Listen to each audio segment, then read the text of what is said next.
वालेकुम अस्सलाम।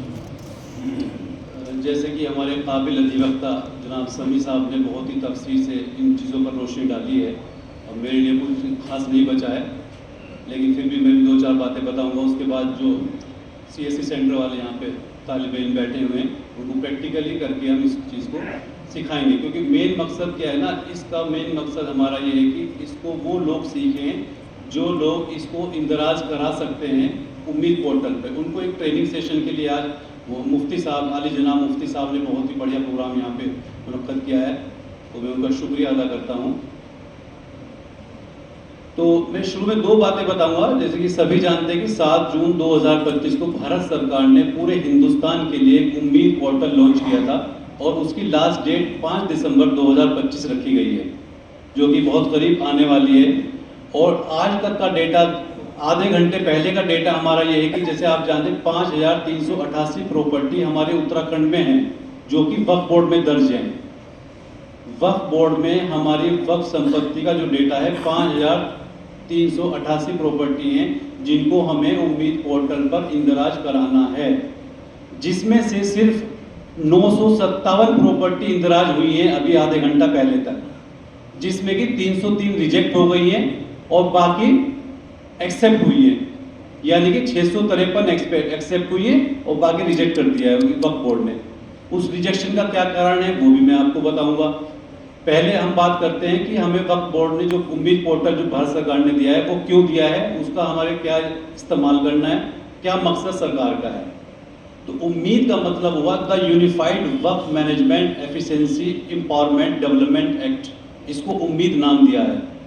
तो इसके अंदर जैसे कि सभी ने बताया पहले कि वही प्रॉपर्टी इंदराज होंगी जो ऑलरेडी वक्फ बोर्ड में दर्ज हैं।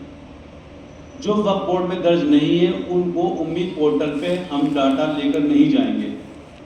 ठीक है, उम्मीद पोर्टल पे हम जब जाते हैं तो उसमें दो स्टेप आते हैं। सबसे पहला आता है मुतवल्ली का रजिस्ट्रेशन। कोई मुतवल्ली नहीं है, कोई सपोज करो ये मदरसा है, भले चाहे वक्फ में है या नहीं है, फर्ज करो वक्फ में है और कोई मुतवल्ली नहीं है, तो यहाँ पर कोई भी आदमी मोहल्ले पड़ोस के आके उसको उम्मीद पोर्टल पे दर्ज करा सकता है। ये जिम्मेदारी सिर्फ मुतवल्ली की नहीं है कि वही दर्ज कराएगा। अगर मुतवल्ली को वक्फ बोर्ड ने कमेटी के जरिए वहाँ पे पोस्ट लगा रखी है तो जिम्मेदारी उनकी बन जाती है। अगर कोई कमेटी नहीं है, जैसे कि आप जानते हैं 5388 प्रॉपर्टी में से सिर्फ 1000 से भी कम मुतवल्ली उत्तराखंड में है। एग्जैक्ट डाटा नहीं बता पा रहा मैं, 1000 से भी कम मुतवल्ली है 5388 प्रॉपर्टी पे। तो इसका मतलब ये नहीं कि सिर्फ 1000 आदमी ही जो मुतवल्ली वो अपनी प्रॉपर्टी चढ़ाएंगे, जहाँ पे नहीं वहाँ भी चढ़ाएंगे। बहरहाल ये दूसरा मैटर हो गया। अब मैं बात करता हूँ, दो इसमें स्टेप होते हैं उम्मीद पोर्टल के अंदर। पहला, उम्मीद पोर्टल में हमें रजिस्ट्रेशन करना होता है मुतवल्ली का या कोई भी मेंबर जो वहाँ पे उस पर अपनी आईडी से चढ़ा रहा है उसका रजिस्ट्रेशन होगा। उसमें उसके जो 3 कागज होते हैं, आधार कार्ड हो गया, पहचान पत्र हो गया, एक उसका पासपोर्ट साइज का फोटोग्राफ हो गया और एक कमेटी का ऑर्डर जो उसने वक्फ बोर्ड से लिया है कि मैं मुतवल्ली हूँ। ये 4 कागज हमको पहले रजिस्ट्रेशन में अपलोड करने हैं। एक ईमेल आईडी, एक मोबाइल नंबर, उस पर ओटीपी आएगा, वो डाल के हम उसको एक रजिस्ट्रेशन हमारा मुकम्मल हो जाएगा मुतवल्ली का। दूसरा स्टेप आएगा कि हमारा जो वक्फ है उसका रजिस्ट्रेशन हमें कैसे करना है, उसमें हमें क्या क्या कागजात चाहिए होंगे। तो उसमें 2 कैटेगरी में डिवाइड किया है। एक हो गया हमारा वक्फ बोर्ड वाले कागज, दूसरे हो गए हमारे तहसील के कागज, यानी कि नगर निगम में या तहसील में जो कागज चढ़े हुए हैं, एक तो वो इकट्ठे करने हैं। दूसरा जो वक्फ बोर्ड में हमारे कागज चढ़े हुए हैं, जैसे कि वक्फनामा हो गया, वक्फ रजिस्ट्रेशन सर्टिफिकेट, दफा 37 होगी या सर्वे रिपोर्ट होगी। सर्वे रिपोर्ट 1982 से लेके 1984 के बीच में भारत सरकार ने सभी संपत्तियों की कराई थी और उनको फिर उसी टाइम उसको इंदराज कर लिया था वक्फ बोर्ड के अंदर की संपत्ति वक्फ में है। ठीक हो गया। अब जो हमने वक्फ बोर्ड के कागज निकाल लिए हैं, अब हमें तहसील या नगर निगम से लेने हैं कागज। तो तहसील में हमें खसरा खतौनी लेंगे अगर खसरा खतौनी के एरिया में आ रहा है, और नगर निगम नगर पालिका से हम लेंगे असेसमेंट, जैसे कि वकील साहब ने बताया है। तो ये 2 कागज हमारे लैंड रिकॉर्ड में जाएंगे, वो कागज हमारे वक्फनामा वक्फ सर्टिफिकेट वो वक्फ बोर्ड से मिल जाएगा। अब इन दोनों के हम पीडीएफ बना के फोल्डर में सेव कर लेंगे। अब इनको जब हम पोर्टल पे चढ़ाएंगे, जैसे जैसे वहाँ पर फॉर्म भरते हैं, जो चीज़ वो मांगेगा वो हमें वहाँ पे डालनी पड़ती है। ये जो लड़के बैठे हैं ये समझ जाएंगे उस चीज़ को, बाकी जब वो करें तब समझाएंगे। तो इसके अलावा जो है जीपीएस कैमरे से फोटोग्राफ खींचने हैं उस वक्फ का रकबा निकालना है, कितना एरिया में आ रहा है वो, और एक उसमें एक्सपेंडिचर और इनकम का आमद और खर्च जो होता है उसकी डिटेल हमको लेनी है। मस्जिद है कोई, उसकी कितनी आमदनी है और उसका कितना खर्चा है वो भी डिटेल उसमें डलेगी। उसमें आमद को हम कहते हैं कि सपोज करो मस्जिद के बाहर कोई काश की ज़मीन है, दुकान है, कोई भी उसके अंडर में वक्फ आ रहा है, तो उससे जो आमदनी हो रही है वो उसकी आमदनी कहलाती है। अगर मस्जिद चंदे से चल रही है तो चंदा उसकी आमदनी नहीं कहलाता, लेकिन हमें चंदे की डिटेल भी हमें अपलोड करनी है इसके अंदर। सीए से हम ऑडिट करा रहे हैं, ऑडिट रिपोर्ट अपलोड करनी है। सीए से अपलोड ऑडिट नहीं करा रहे हैं तो मैनुअली हम उसको लिख देंगे, हमारी मस्जिद में 2 लाख रुपए आते हैं सालाना और उसमें इतनी इमाम साहब की तनख्वाह है, इतनी मोहसिन साहब की तनख्वाह है, इतना मेंटेनेंस का खर्चा है, हमारा बैलेंस जीरो बन रहा है, इनकम हमारी जीरो हो गई है, ये हम मैनुअली इसमें चढ़ा देंगे।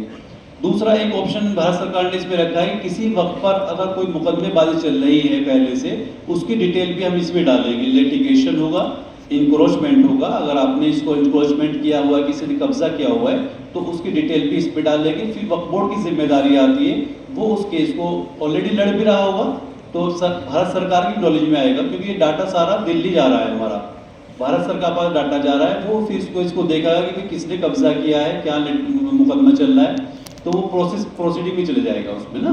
तो ये भी ऑप्शन इसमें रखा गया है कि अगर किसी ने कब्जा किया, मुकदमा चल रहा है, उसकी डिटेल भी हम इसमें डाल लेंगे। ठीक है। एक ऑप्शन इसमें आता है कि जैसे कि बहुत सारे ऑप्शन होते हैं, वक्फ किस तरह का होता है, वक्फ अलल औलाद होता है, वक्फ अलल खैर होता है, वक्फ बाय यूज़र होता है। तो उसमें थोड़ा सा मैं ये समझाना चाहता हूँ कि वक्फ अलल औलाद वो होता है कि किसी ने, हमारे बुजुर्ग ने कोई वक्फ की ज़मीन और उसमें अलल औलाद का वर्ड उन्होंने लिखा है। इट मीन्स ये हो गया कि मेरे बाद जो मेरी औलाद होगी वो इसकी जिम्मेदार होगी, उसके बाद उसकी जो औलाद होगी वो इसकी जिम्मेदार होगी, और जब तक वो खानदान चलता रहेगा तब तक वो अलग औलाद में चलेगा। जब वो खानदान की आगे औलाद नहीं, नस्ल आ पा रही, रुक रही है, उसके बाद वो वक्फ जो है बाय यूजर में आ जाएगा वो, या अलल खैर में आ जाएगा वो। तो जब इस पोर्टल पे ऑप्शन पूछता है कौन से वक्त में आ रहा है, तो उसमें हमें 7 ऑप्शन मिलते हैं, मेनली 3 ही मैंने बताए। उसमें से वक्त बाय यूजर वो होता है जैसे कि कदीमी, हमारी मस्जिद कोई कदीमी है, 100 साल पुरानी, हमारे पास उसका कोई कागज नहीं है, कोई कागज मीन्स वक्फनामा नहीं है और वक्फ बोर्ड में दर्ज है वो, तो वो वक्त बाय यूजर में जाएगी। और हमें पता है कि हमारे परदादा ने वक्फ कर रखी है, उनके नाम है, तो हम उसको वक्फनामे को उसमें एंटर करेंगे, वहाँ पे वक्फ बाय यूजर ना सिलेक्ट करके वक्फ बाय अलल औलाद सिलेक्ट कर लेंगे, और फिर उसकी लिखा जाएगा मेंशन लीनिएज।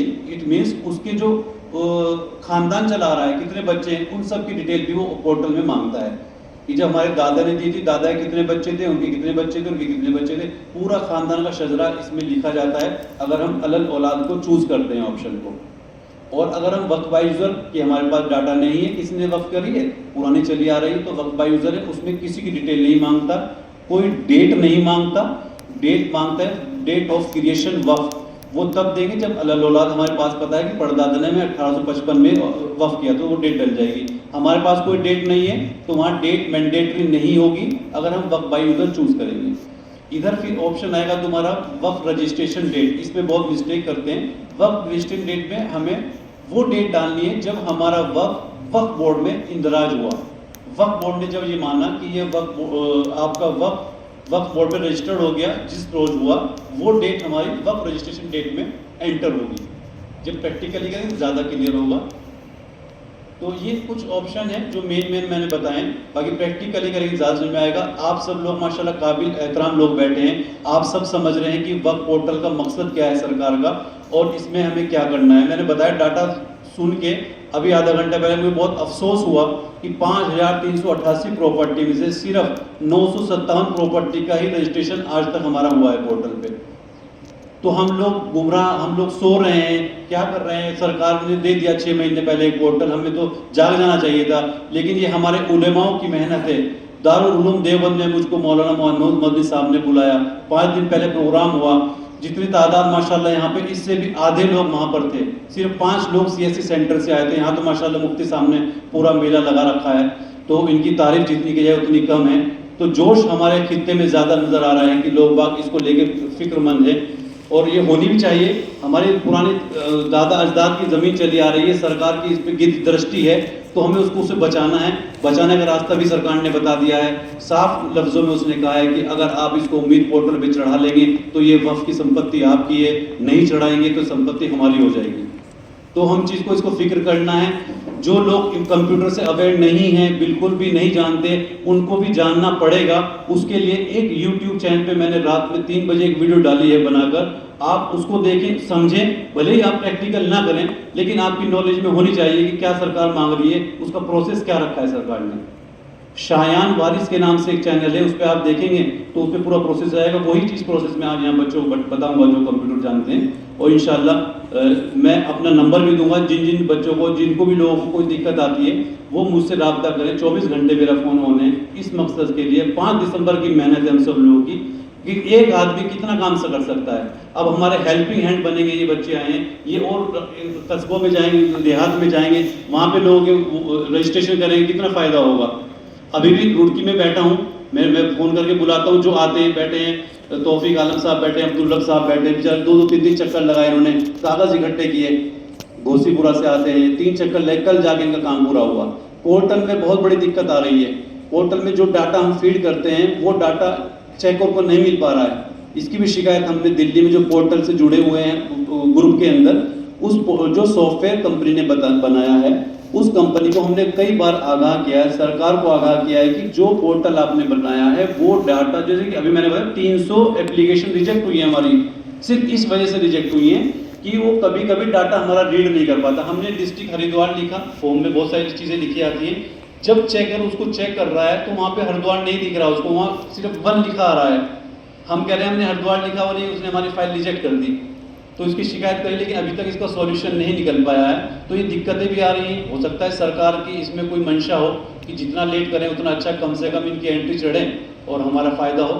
तो अब हम कह नहीं सकते कि सरकारी क्या मंशा है, लेकिन आप सब लोग समझदार हैं, तो बेहतर ये है कि हम जितना जल्दी हो सके अपने सारे को आपके रजिस्ट्रेशन इस पर करा लें, ताकि जो है कल को ऐसा ना हो कि हमारा रजिस्ट्रेशन रह जाए, फिर हम सड़कों पर प्रोटेक्शन करें, उससे कोई फ़ायदा नहीं होगा।